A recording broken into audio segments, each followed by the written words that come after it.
ഒരിക്കൽ ഒരു മരവ്യാപാരി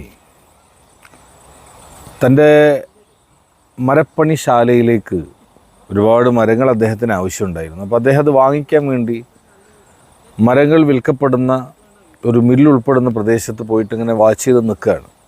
ഓരോ മരത്തിൻ്റെ ലോഡുകൾ വരുമ്പോഴും അദ്ദേഹത്തോട് ആ വ്യാപാരി വന്ന് അതിൻ്റെ ഉടമസ്ഥന് വന്ന് പറയും, ഈ മരം ഇന്ന കാട്ടിൻ്റെ പ്രദേശത്തു നിന്ന് വരുന്നതാണ്, നല്ല ഉടപ്പുണ്ടാവും, നിങ്ങൾക്കത് വേണമെങ്കിൽ എടുക്കാം. നല്ല വലിപ്പമുള്ള നല്ല വണ്ണമുള്ള കാണാൻ നല്ല ഭംഗിയുള്ള മരങ്ങളായിരുന്നു എല്ലാം. പക്ഷെ അദ്ദേഹം പറഞ്ഞത് വേണ്ടെന്ന്. പിന്നെയും ഓരോ ലോഡ് വരുമ്പോഴും അദ്ദേഹം വന്നിട്ട് ആ മരത്തിൻ്റെ മഹത്വത്തെക്കുറിച്ച് പറഞ്ഞുകൊണ്ടിരുന്നു.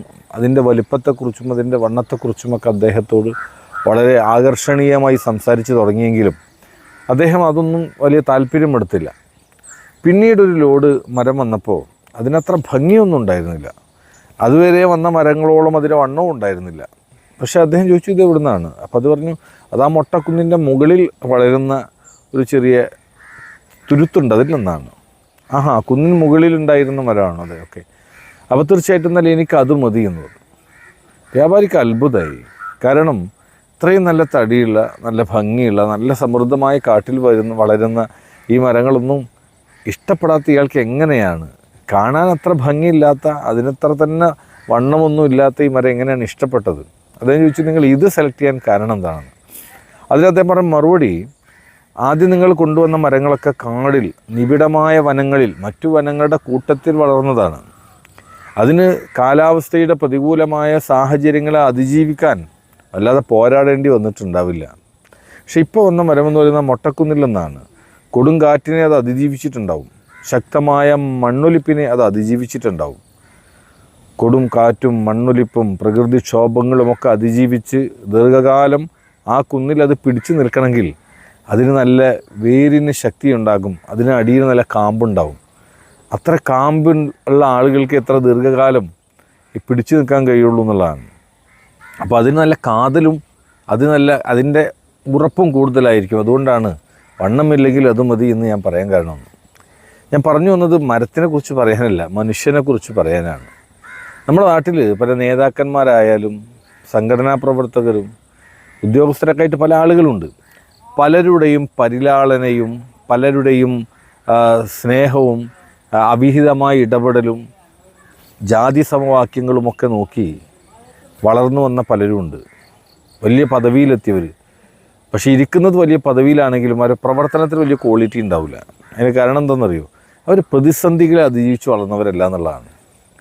പ്രതിസന്ധികളെ അതിജീവിച്ച് മറ്റൊരുത്തൻ്റെ ദാക്ഷിണ്യം കൊണ്ടോ മറ്റൊരുത്തൻ്റെ കാരുണ്യം കൊണ്ടോ മറ്റൊരുത്തൻ്റെ തണലിലോ വളർന്നു വരുന്ന ഒരാൾക്ക് സ്വന്തമായൊരു തീരുമാനം എടുക്കാനുള്ള കരുത്ത് പോലും ഉണ്ടാവില്ല എന്നുള്ളതാണ്. നമ്മുടെ രാഷ്ട്രീയ പ്രവർത്തകർക്കിടയിൽ അങ്ങനെ ഒരുപാട് ആളുകൾ നിങ്ങൾക്ക് കാണാൻ പറ്റും. വലിയ വലിയ പദവിയിലെത്തിയവർ. അവരെ എത്തിച്ചതാരായിരിക്കും? ഏതെങ്കിലും ടീം മാനേജർമാരാവും, അല്ലെങ്കിൽ ഗ്രൂപ്പ് മാനേജർമാരാവും, അതല്ലെങ്കിൽ ഏതെങ്കിലും പ്രത്യേക ഗോത്ര വിഭാഗങ്ങളായിരിക്കും. അതുകൊണ്ട് തന്നെ അവരിയ്ക്കുന്ന പദവിയോട് പലപ്പോഴും നീതി പുലർത്താൻ സാധിക്കില്ല. നേരെ മറിച്ച് നിങ്ങൾ കണ്ടിട്ടുണ്ടാവും, താഴേക്കടയിൽ നിന്ന് വളർന്നു വന്ന ചില നേതാക്കന്മാർ. അവർ വലിയ പദവിയിലൊന്നും എത്തിയിട്ടുണ്ടാവില്ല, പക്ഷെ എത്തിയ പദവിയിൽ അവർ നന്നായി പെർഫോം ചെയ്യുന്നുണ്ടാവും. ആ നാട്ടുകാർക്കും സംഘടനയ്ക്കും ഏറ്റവും പ്രിയപ്പെട്ടവരും ആയിരിക്കും. അവരേതെങ്കിലും തുച്ഛമായ സാമ്പത്തിക താല്പര്യങ്ങൾക്ക് വേണ്ടി കൂറുമാറുന്നവരും മറുകണ്ഠം ചാടുന്നവരും ആയിരിക്കില്ല. അതാണ് ഒറ്റക്ക് വളർന്നാൽ, അതല്ലെങ്കിൽ പ്രതിസന്ധികൾ അതിജീവിച്ച് വളർന്നാലുള്ള ക്വാളിറ്റി എന്ന് പറയുന്നത്. അപ്പോൾ ഞാൻ എപ്പോഴും പറയാറുണ്ട്, ഒരു അധികാരം നഷ്ടപ്പെടുമ്പോൾ അല്ലെങ്കിൽ നമുക്ക് കിട്ടാവുന്നൊരു പദവി നഷ്ടപ്പെടുമ്പോൾ മറുകണ്ഠം ചാടുന്നത് ആരാണ്? സ്വന്തം കയ്യിൽ വിശ്വാസമില്ലാത്തവരാണ്. മറ്റൊരാൾ ഉപേക്ഷിക്കപ്പെടുമ്പോൾ അനാഥമായി എന്ന് തോന്നുന്നത് ആർക്കാണ്? സ്വന്തം കയ്യിൽ വിശ്വാസമില്ലാത്തവരാണ്. ഞാൻ പറയുന്നത് നമ്മൾ പക്ഷികളെ പോലെ ആവണം. പക്ഷികൾ ഒരു കൊമ്പിലിരിക്കുന്നത് ആ കൊമ്പിന് ബലമുണ്ടോയെന്ന് അന്വേഷിച്ചിട്ടല്ല, തൻ്റെ ചിറകിന് ശക്തി ഉണ്ട് എന്നുള്ള ഉറപ്പിലാണ്.